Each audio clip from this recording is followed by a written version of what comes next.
Maybe you have different win rates based on those different sales trigger types. Maybe your sales cycle length is different based on those sales trigger types. Maybe your ACV is different based on those sales trigger types. There's a whole bunch of different nuances that we can now see. And then to Amber's point, we actually have different sequences of patterns that happen to produce pipelines. So we can say, hey, these are like the 3 to 5 consistent patterns that result in pipeline. Here's now how we fix our supply chain or the raw materials that we're actually putting into the factory and fixing the whole process overall, right? You can see now how it's not just a volume game, it's actually fixing the process. Right, which companies might think that they have that if you have a sales engagement tool or something where your sales team is very directly like measuring their success and what shows that they're going to have a high propensity to create a deal, close a deal. That's where we see the big gap is actually tying that back to your go-to-market efforts and investments that happen before the sales cycle begins.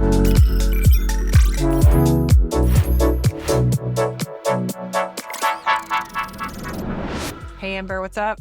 Hey. We're acting like we're just talking for the first time, but Amber and I have been chatting all day. We're just officially recording now. But yeah, we had a great idea for a topic today. It's something that we're really like connecting the dots around here at Paceto because we've built our community, as you guys know, if you're part of it, like literally around VPs of marketing and demand gen and like CMOs, basically. Like that is the lifeblood of who is, a Paceto listener and a GTM live listener. But we see the same problems sort of like coming to us over and over and over again. And we're seeing now like a really big pattern interrupt in just how marketers are thinking about the problem. Like they see it one way, we see it a whole different way because of what we know to work in this space. And so we really want to talk today about like this great big marketing measurement mistake and just unpack that and just sort of, provide a little bit of education to this community around how you're approaching this problem and how we're sort of encouraging you to approach it like really differently. Maybe it's not really differently. Yeah. And just what we've seen to be the trends of like what elite revenue organizations are doing now and differently. So it's going to be a good episode to really challenge, I think, conventional thinking around pipeline generation. Anything you want to add to that, Amber, to kick us off? Yeah, I think this is a timely discussion if you are a leader that's responsible for pipeline creation or supporting a team that is responsible for that, because that is really the name of the game right now is creating pipelines. So let's get into it. Yeah. So just to build on that, I think this episode is really perfect. So like if your marketing pipeline is down or you're just trying to figure out like, how do I get more pipeline? Perfect for you. But if you're also seeing like what we're seeing, which is your playbooks that you have relied on over the last few years are breaking down, especially with the disruption of AI, good episode for you to listen to. If your org is still operating in silos, meaning like marketing gets measured on marketing source pipeline and SDRs get sourced on SDR pipeline and so on and so forth. Or if you're measured still on legacy metrics, like marketing source pipeline is the status quo, we don't think it's enough. We would consider that a legacy metric. Maybe MQLs generated is another one. And most importantly, if you have the urgency to do something differently, like if you're feeling like I got to do something to fix this or to generate better results, I need more growth, then like tune in. I think you're going to learn a lot from this. Yeah, this is for the unconventional thinkers who are ready to push the envelope further. Yeah. So I think we talked about this in the last episode. If you haven't listened to it yet, go back and listen to it. But basically every either like LinkedIn DM that we get or inbound call for people that want to work with Paceto, they come to us saying, if they're a CMO or VP, they come to us saying, listen, like my pipeline is down or I'm like, X% towards target. Like I need to do something differently. Like help me figure out, or you guys tell us what we should be doing in the market with the rise of AI. Like our, these specific channels aren't performing the way that they should. And like our marketing source pipeline is down. What do we do about it? And so that's the same question we get over and over and over again. And what CMOs think they need is an objective third-party point of view from somebody like Paceto or Refine Labs or, a strategy consultant who has a 30,000-foot view of the market and is going to tell them, yeah, put more into paid search. Oh, scale out your CTV budget, whatever. That's what they're thinking they need. It's like, how do I fire up the engine to get more marketing source pipeline? Our perspective is that's the wrong question to ask. And you can go down that path. There's plenty of people in this space who make money off telling you what to do. But our perspective is that is experimental at best. It's not rooted in any sort of data or science whatsoever. And I have seen that fail time and again with companies that do that and then come to us a year later saying, oh, fuck, we tried that. It didn't work. We should have done this a year ago. Like, tell us what to do now. So that's sort of my stance on this. Amber, what's your take? Like, why is that approach flawed to begin with? Yeah, I mean, you have to do that. As a leader who's building pipeline, you constantly have to address where do we go from here? So it's not like you can stop doing that.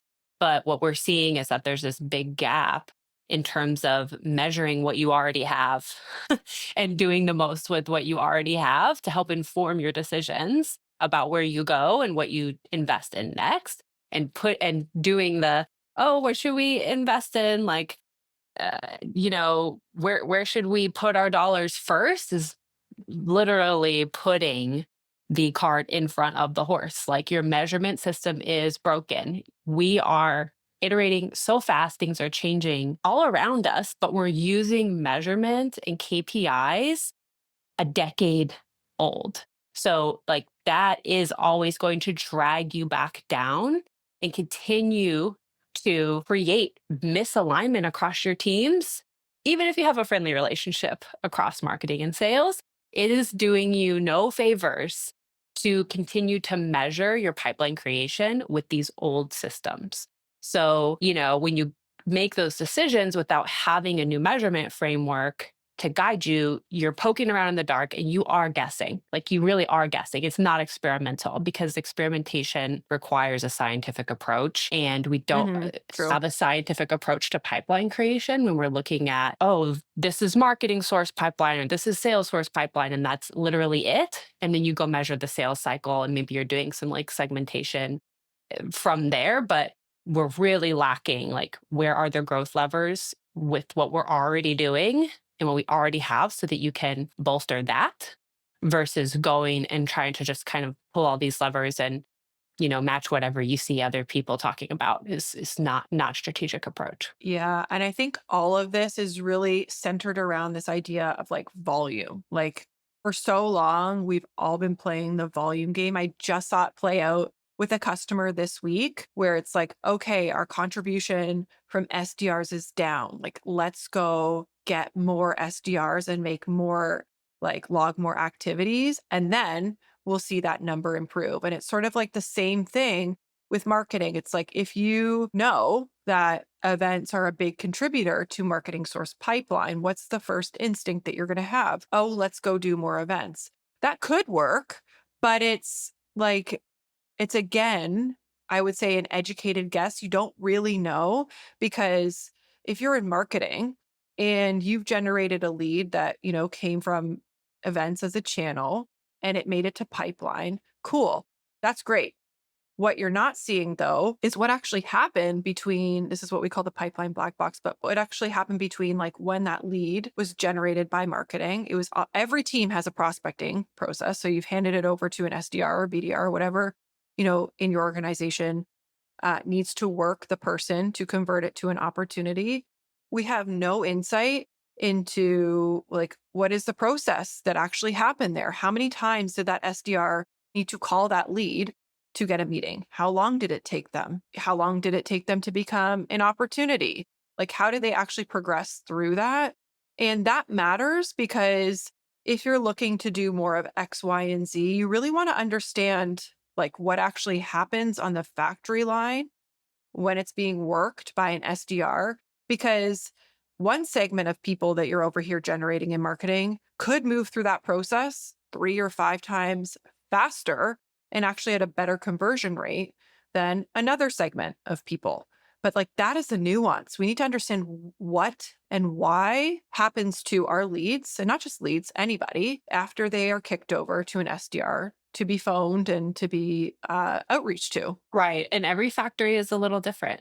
Like your factory is going to perform a little different than, even a competitor in your space, and certainly another company of your size that's in a different space. And so it really is very specific to you in terms of how your factory should run optimally. Oh, I have a story. This made me think of. We talked to an executive recently who does run events, right? So events have traditionally been very impactful channel for them, and they put a lot of their marketing budget goes towards events. So they, are looking at, well, how many opportunities are we driving? So what this executive had said to us was, we know that events have historically helped generate pipeline. However, that is down, and we're looking at other ways to try to make those more successful like they used to be. But even then, we have leads that come in where the sales team will work them, and we're saying, oh, this is a sales source prospect. But if we dig in, as marketing always does, to see, was it really sales source or did something else happen? You're in the weeds, having your team go look at each record to see how can we show some sign that marketing contributed to this sales source prospect. Well, they found that, right? They found that they had attended an event. However, the problem is that they're not measuring the piece of the factory that serves up that event prospect lead, what happened to that, and then separately serves up the other lead that we call it a prospecting record, right? So like whenever the sales team reaches out, what's prompting that to happen? So clearly there was a void of time and activity and engagement between the event, that being served up to the SDRs, and the SDRs going out on their own and saying, oh, we actually found this lead. So like what exactly happened in between there? You have no way of measuring the effectiveness of the first time that you prospected to them and why versus the second or third time that you prospected to them. And this is a huge black box in companies specifically when it comes to prospecting cycles, is that we're stuck in this old mentality of a lead comes in, we reach out to them, and that is your shot essentially to get them to an opportunity or not. And then you like throw it back over the line to marketing, and who knows if that'll ever come back, nurture, et cetera, et cetera. That is not how things are working today.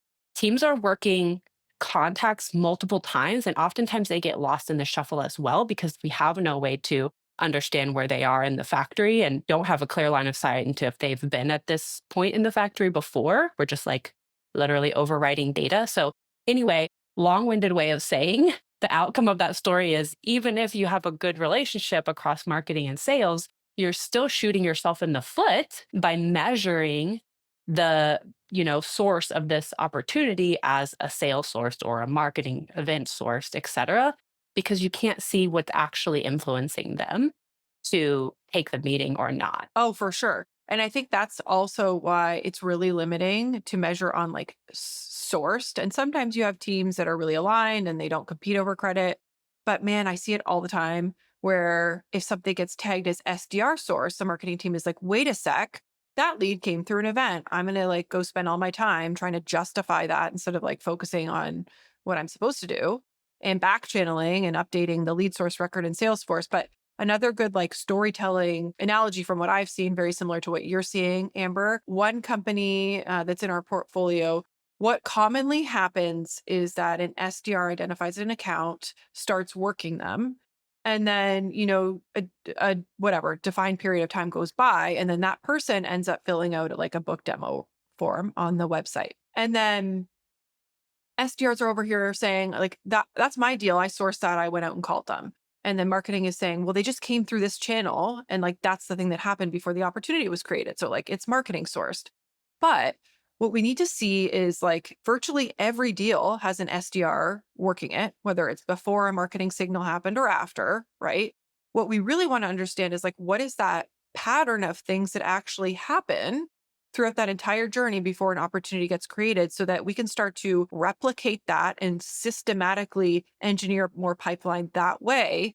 Now that we know, okay, if an SDR works something for 2 weeks and then they go to fill out a demo request and they do X, Y, and Z between them, that sequence of events converts to pipeline 5 times faster than just an SDR with like no marketing activity on it. I don't know, I'm just making up an example, but that is the thing that we want to see is like what happens inside the factory and what is that sequence or sort of like cause and effect of things that actually happen to produce pipeline versus just, oh, this was the last thing that somebody did or this, this person sourced that. Like, how do you make that repeatable? Like, you can't. Yeah. It's very difficult. Yeah, absolutely. And I keep thinking of it and seeing it, and maybe we should make some visuals about this, but I see it as patterns. So you have patterns that are playing out in your factory. Some of them are good and some of them are wasteful, but that's what you really want to see is like, what is the pattern and how do we make this, how do we amplify this? How do we put more good fit prospects in a position where they can follow this pattern? And Oh, yeah, love that.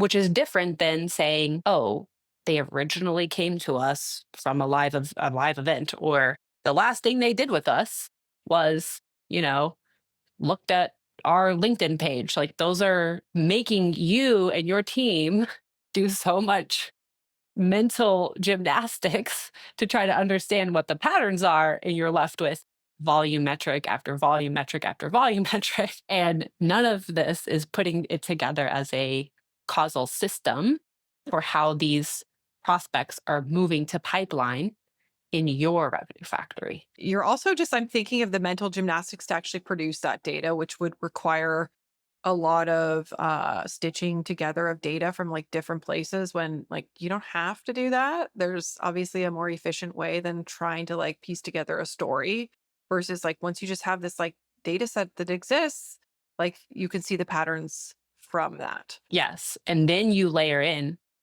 an attribution, and then you layer in other SLAs around how do you want your team to perform and what are these like benchmarks. You layer all of that on top of your factory because it's not that those Yeah. things aren't important, but when we use them in these siloed, disconnected processes and systems, we miss out on the patterns that are driving success. Yeah, I love that. Okay, so I've pulled up. So if you're listening, this is going to be on YouTube too, and I have a visual here that I'm showing. I've just pulled it up on our screen, so Amber and I are looking at it.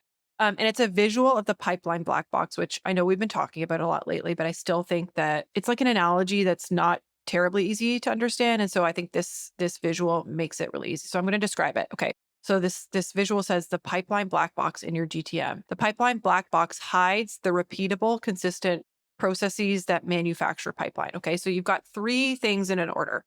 On the left, you've got a conveyor belt, and it says engagement in brackets marketing, because marketing is in many situations responsible for getting, engagement. And so you could see like a bunch of boxes flipping through a conveyor belt. You have, leads from your intent data. You got partner referrals. You got demo requests, you've got list uploads, you've got event attendees, MQLs that reached a score threshold. You got a bunch of boxes bouncing around this conveyor belt. We like to think of these in like a factory. That's why we put the conveyor belt on here. These are your raw materials that your teams are throwing on the lines and thinking, okay, we're going to put these on the line. We're going to get our SDR team to work these. And then like, we're going to hope that these turn into pipeline.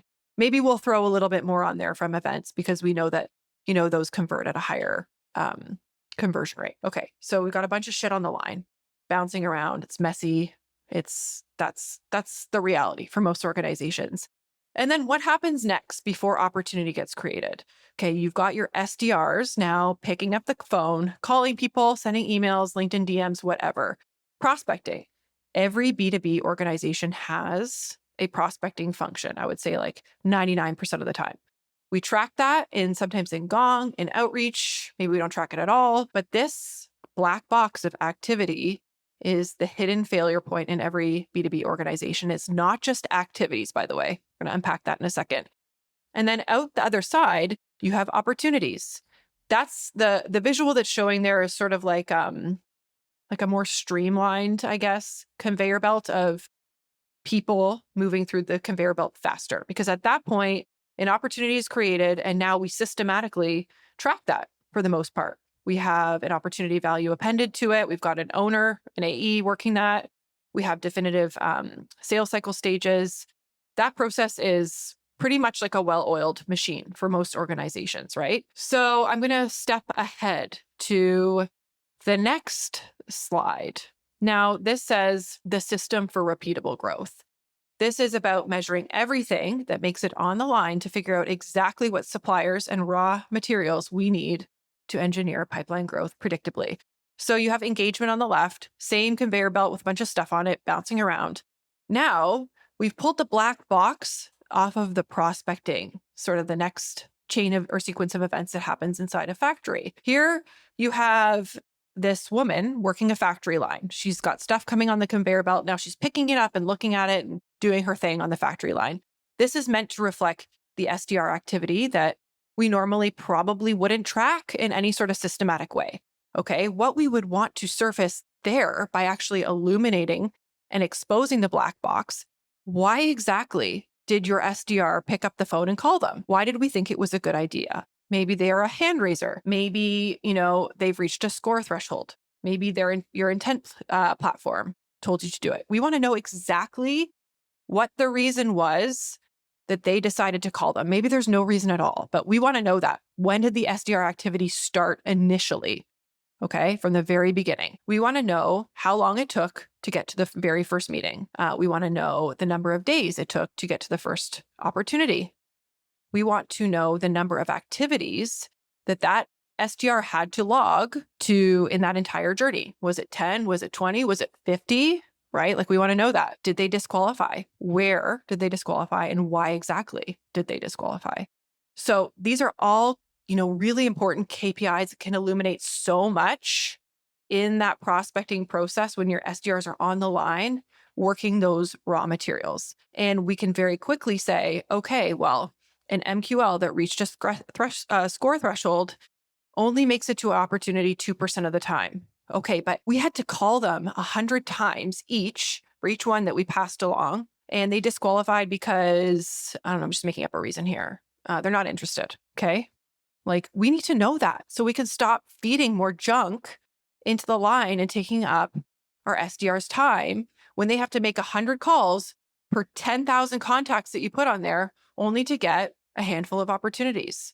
Like, we need to know that so that we can fix that process. It's just one example. But once you have that, now you can add more data to your pipeline. Like, what is the performance by the different prospecting sales triggers? What is your performance based on the different activity or action that was logged? Maybe sequence A or phone calls resulted in X% more pipeline than this other thing. Maybe you have different win rates based on those different sales trigger types. Maybe your sales cycle length is different based on those sales trigger types.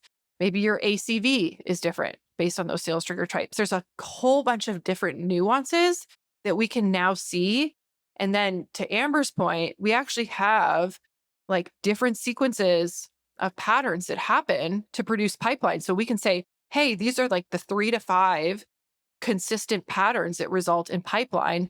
Here's now how we fix our supply chain or the raw materials that we're actually putting into the factory and fixing the whole process overall, right? You can see now how it's not just a volume game, it's actually fixing the process. Right, which companies might think that they have that if you have a sales engagement tool or something where your sales team is very directly like measuring their success and what shows that they're going to have a high propensity to create a deal, close a deal. But that's where we see the big gap is actually tying that back to your go-to-market efforts and investments that happen before the sales cycle begins. And so I know you took the slide down, but I just want to say that woman that was doing prospecting in the slide is Lucy from I Love Lucy. And I used to watch that show like so much when I was a kid, reruns obviously, but I feel like this is amazing that we're talking about I Love Lucy at work. But yeah, so everyone knows the scene where Lucy's like shoving a bunch of chocolate on the conveyor belt in her mouth. And that is no shade to sales teams, whether you have SDRs or AEs, working your prospects. That's what's happening at a lot of companies is that you are sort of haphazardly, working them. And even if you're using lead status, in HubSpot and like lifecycle stage, you're still not seeing what's really happening and these patterns that are leading to pipeline versus what's a huge waste of time. So if you already know, hey, we saw this stuff was a huge waste of time for our sales team and we went and cut it, great, good for you. A lot of companies still don't have the data to back it up and make those decisions. So this is a clear, impetus to go do that. This is how you prove what is a huge waste of time and money. However, even if you still cut all that stuff out, great, good for you. Now you're left with pipeline shock, probably, where you're like, oh, we have a lot less leads that the team's working. Maybe we're creating less opportunities now because we tightened up our opportunity creation criteria. So good on you. But now you have, that pressure to follow up like, okay, now, pipeline is down. You're saying that we're forecasting more accurately because our pipeline isn't inflated, et cetera, et cetera. So how do you go get more great pipeline? Okay, so here's where the factory comes in so that you can understand what is manufacturing that pipeline so that you actually can create collaborative systems between marketing and sales and demand to go get more of it. But I think it's fixing like all of I just think of like I love the factory analogy and picturing like the conveyor belt, because I think what this is illuminating is like where so much waste happens. We know that to go out and get leads, at least in marketing, it's fucking expensive. Like if you're paying to run like, like a conversion ad on LinkedIn or whatever, like you're paying for names of people who may or may not be in market at all. And you're throwing them into your factory. So it's like you're throwing all of these raw materials onto the line that possibly your SDRs or your Lucy person is like just taking them off and throwing them in the trash because they're like, oh, like I'm not calling these people. They're not, or these people aren't answering my calls. They're not a fit. They've told us that. So like I think about the factory analogy, and no factory would operate that way. Like factories know exactly how many raw materials they need from what suppliers they're going to need them from. So they actually put with near 100% accuracy the parts on the line that are going to produce the final product.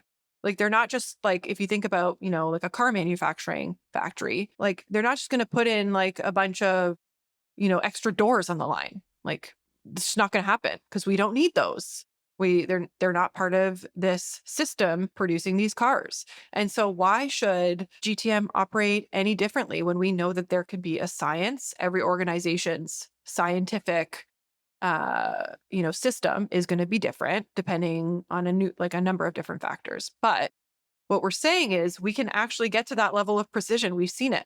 And we're talking about win rates and things like that. And so when you shift this, obviously there might be like that level of pipeline shock or MQL shock. Oh, like we've reduced our MQLs by 30%. Well, what happens? And this is an actual data point from a Paceto customer. Your win rate on your opportunities goes from 13% to 24%. Like now you're seeing incremental gains in what you're actually getting out the other side. You actually don't need to call as many people when you just call the ones that we know turn into pipeline. And then to your point, now you can collaboratively start to engineer that. Well, if we know that that type of person is moving through the factory at this velocity with this, conversion to pipeline, let's go get more of those people. Yeah, absolutely. I love it. And had another example that fell out of my head. So let us know your examples and how you deal with this.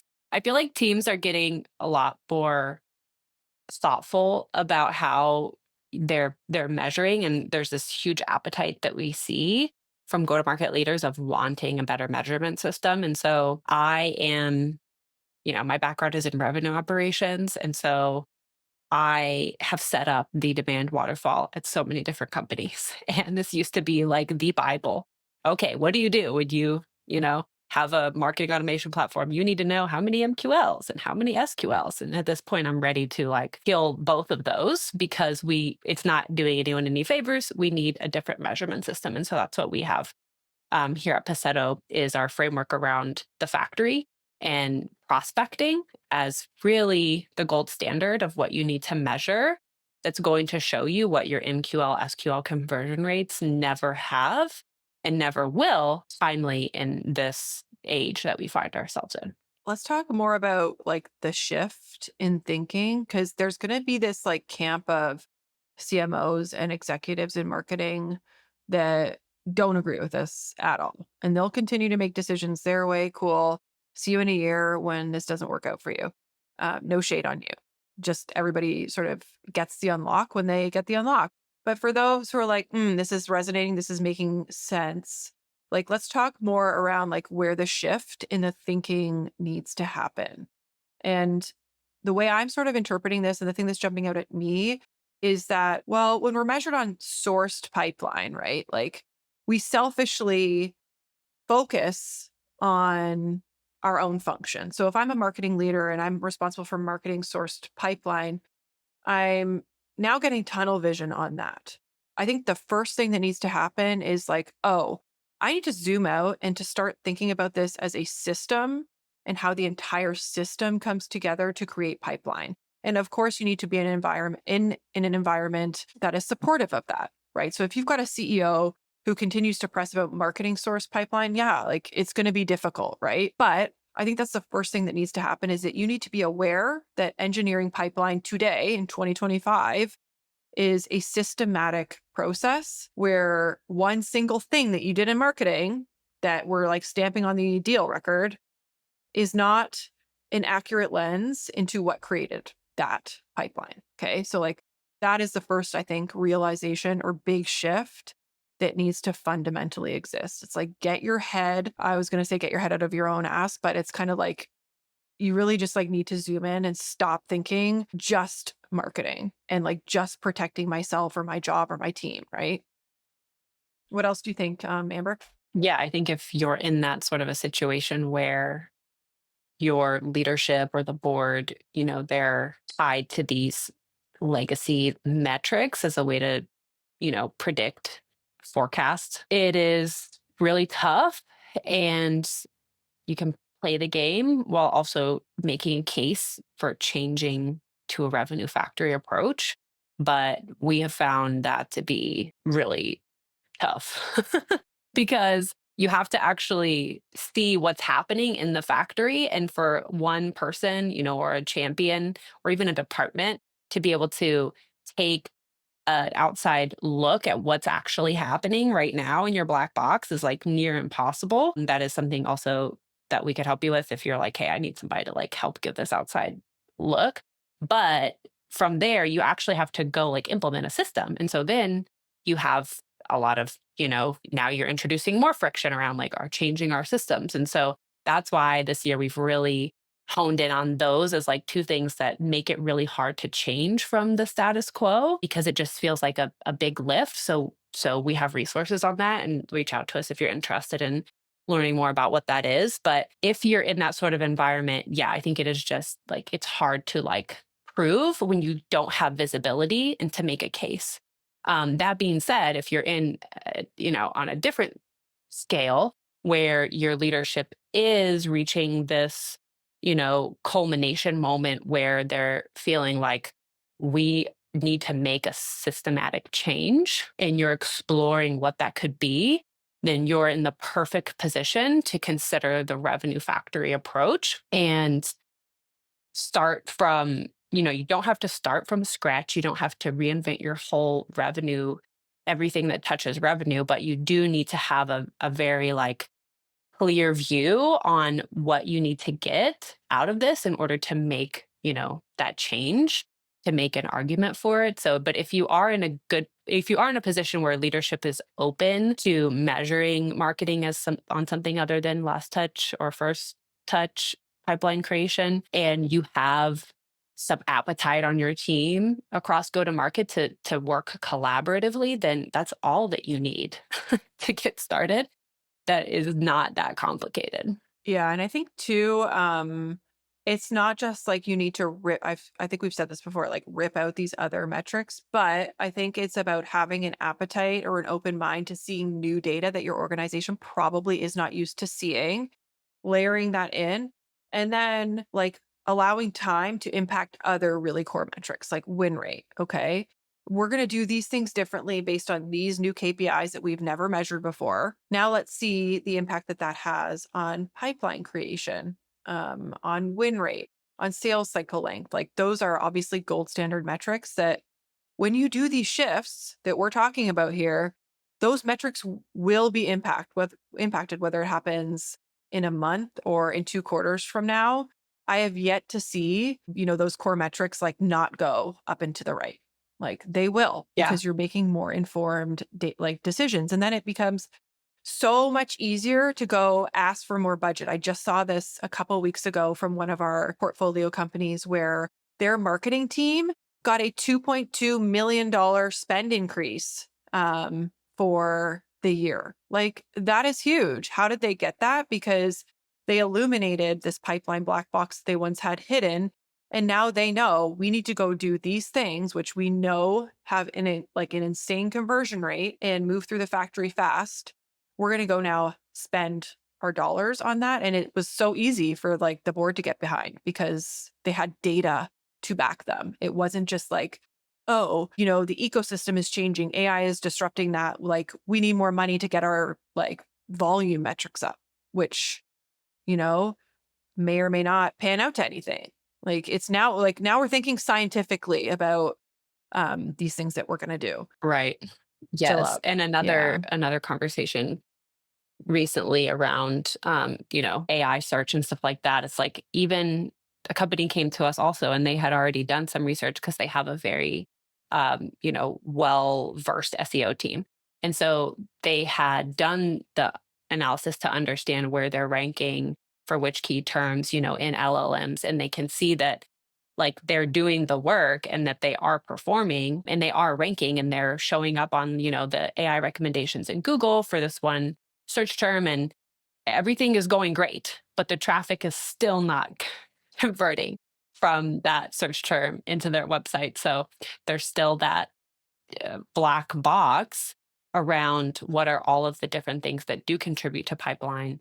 And that's one that's just really, is historically hard to track. But yes, absolutely. And if you're listening to this and you're wanting to, take some nuggets back to your team, maybe you have some revenue operators or GTM operators, somebody who's doing your systems, one question you can go ask them to quickly uncover the extent of this pipeline black box that you may be dealing with is, hey, do we know what percentage of our prospects that the sales team will work? Like what percentage of them are we tracking in one place? Like, are we tracking all of everything that the sales team is working, or are we only tracking parts of it?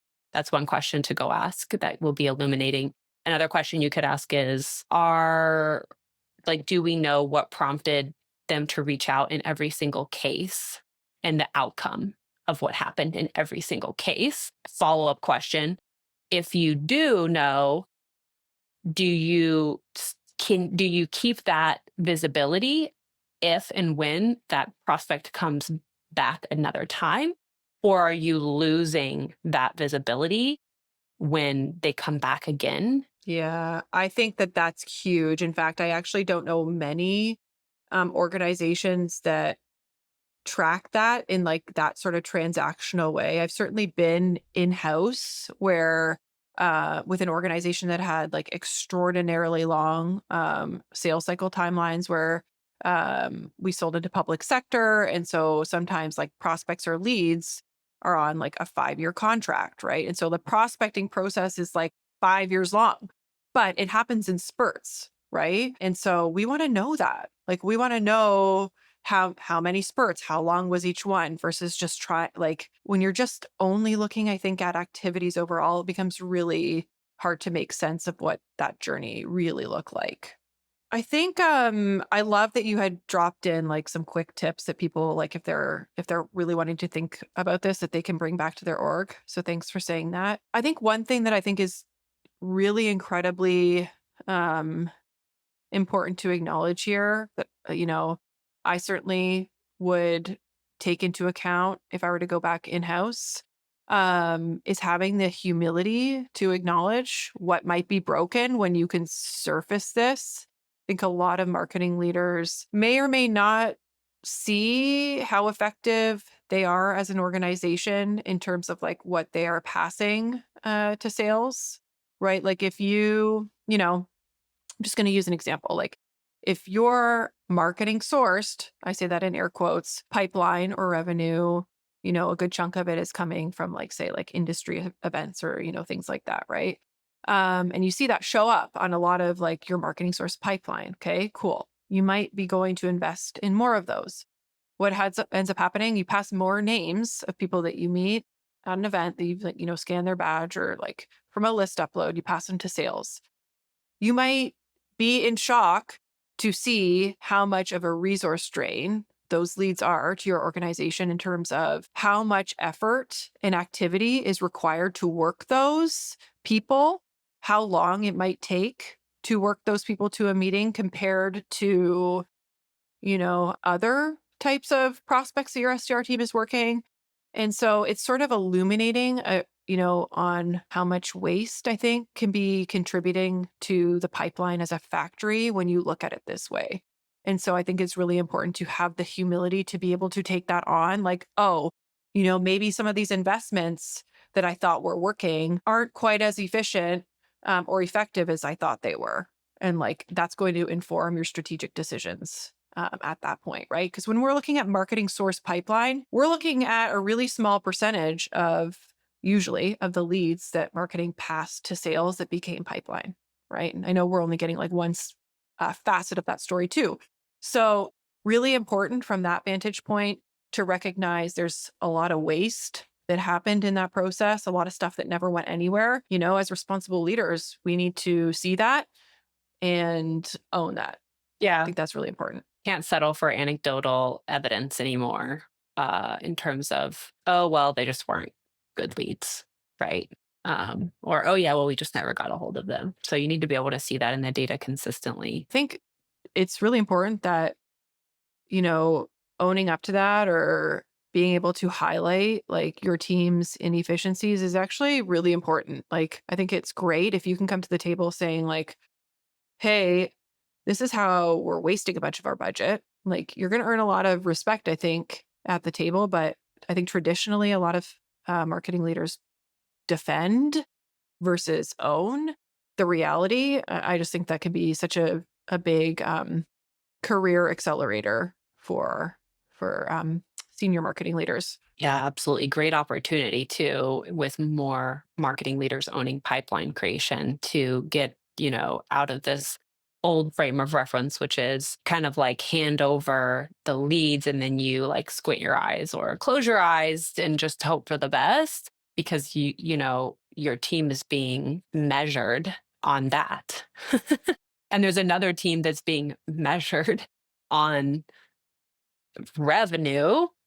And now we're in a place where we're seeing more leaders are starting to be accountable for pipeline creation. So it's a perfect opportunity to shift gears if you're shifting into that pipeline creation priority anyway, because this is really the old game of sales and marketing Old game. struggling to accelerate each other. I think too, like we've now seen this play out many times with the orgs that have come through Paceto now, that like we can say it with complete confidence that like this approach works. We've seen it now working. And so that's why we are so anchored to helping marketers try and approach this from like a new point of view, because it could be huge for their company if they're like stuck in this place that so many SaaS companies are stuck in right now. I think we covered off all of like the big topics that we wanted to talk about, but I thought just to close it out, we could do like a little bit of like rapid fire Q&A around some of the objections that a like status quo marketing leader might have to this. And then we could just like, riff around that. So cool if I ask you, Amber? Okay, I haven't seen these, so this will be fun. Okay, cool. So I'm hypothetically a CMO. Okay. So I already know my marketing source pipeline is declining. Like my conversion rate from MQL to marketing source pipeline is like already not good. So like, how is this going to fix that? I already know that. I already know what's happening. I already know my conversion rate sucks. What are you going to tell me? Well, it's going to tell you what is working. so that you can have that story and that pattern to start to build your programs off of what is working and making sure that your sales team is enabled with that as well as it relates to your top of funnel, programs and interactions. And also, it'll give you the data to prove once and for all what's not working, because a lot of people might think, oh, we know it's not working, but you still do it anyway. So why are you still doing it? Yeah. And then it does, just to add to that, it doesn't tell you why, right? I think without knowing why, you're just guessing on how to fix it. Okay, so if you fix the black box, here's the new information that would, like, I guess we'd say in response to this question.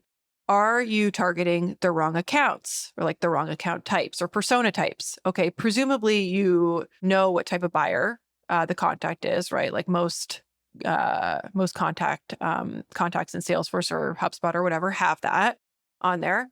Hey, maybe we're seeing a pattern from like this channel that have this persona type that are failing. So maybe it's not like a whole channel thing. Maybe it's just a nuance within the channel underperforming, right? Are SDRs not following up in time? Hey, maybe you've passed your SDR team this lead from this channel, but it's taking them 2 months to follow up. Maybe that's the issue that we need to surface.